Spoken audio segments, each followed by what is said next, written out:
Ukubwa kwamba timu yote imeperform vizuri, simzungumzie mwalimu peke yake, wachezaji wote wamepambana na hii ndio hali ambayo sisi tunaitaka mashabiki. Wachezaji wote wamepambana. Unajua kila siku sisi tunalalamika kwamba wachezaji walikuwa hawachezi kitimu, lakini sasa hivi unaona kabisa kila mchezaji anacheza kwa jihadi, na ndio sisi Simba tunaohitaji Simba hii, kwamba kila mtu ajue nafasi yake na kila mtu apambane kwa kile ambacho anachojua yeye kwa ajili ya kuitetea nembo yetu ya Simba Sports Club, kwa sababu wao tumewaajiri kwa ajili ya kuitetea nembo yetu.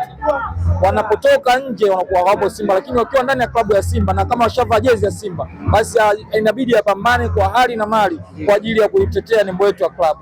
Kwa hiyo naamini kwa sababu tumepoteza kwenye michuano ya mabingwa, macho na masikio yote hapo kwenye ligi kuu, na hii iwe series kwamba kila timu ambayo tutakutana nayo basi tunapata alama hizi, naamini tutachukua ubingwa. Libase Gwe, mchezaji ambaye amehusika takriban katika magoli yote mawili, amefunga moja, lakini vile vile katika goli ambalo katika goli lingine naye amehusika moja kwa moja. Unamzungumziaje kwanza Libase Gwe, LG mchezaji bora wa mchezo?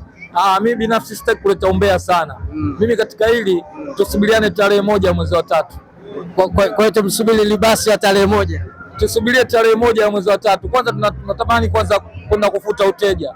Hii dirisha dogo lilofanyika, sidhani kama kuna mchezaji pale ambaye tumechukua garasa. Kwa hiyo mnaamini kwamba sajili hizi za dirisha dogo kwamba zinakwenda kufuta ule uteja wa kupoteza michezo 5 mfululizo?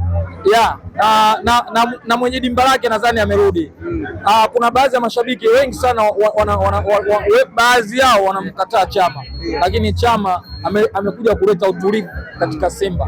Sisi mashabiki, Ahmed Ally katuambia tuipe utulivu Simba, na naamini kwa ujio wa Chama pale amesababisha kuleta utulivu ndani ya Simba. Kwa hiyo tutegemee furaha tuko mbele. Kwa hiyo hawa wachezaji ambao walokuja kwenye usajili ukichanganya na Chama, I say Simba inarudi ile Simba ile bila biliani ndio sitari shanza. Kwa hichi ambacho kimeendelea leo, mpira safi, magoli mazuri, top performance kutoka kwa wachezaji ambao umeongeza katika dirisha dogo, unaambia nini wana Simba hizi?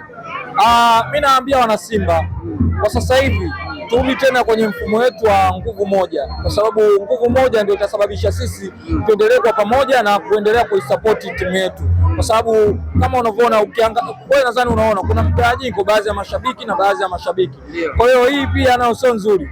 Turudi katika njia moja, tuipe Simba yetu utulivu, tubaki kwenye nguvu moja ili timu yetu tuipambanie kwenye hii kombe la ligi kuu. Ni muda mrefu kapo hili halijaingia magoli ya kutosha. Kwa sajili hizi ambazo mmezifanya wana Simba, tutarajie kapo hili itakwenda kujaa mpaka msimu unapomalizika?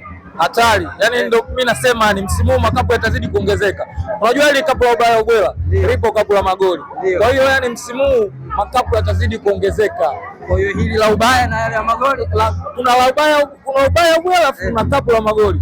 Kwa hiyo yani magoli yatakuwa mengi sana msimu. Shukrani sana. Asante sana.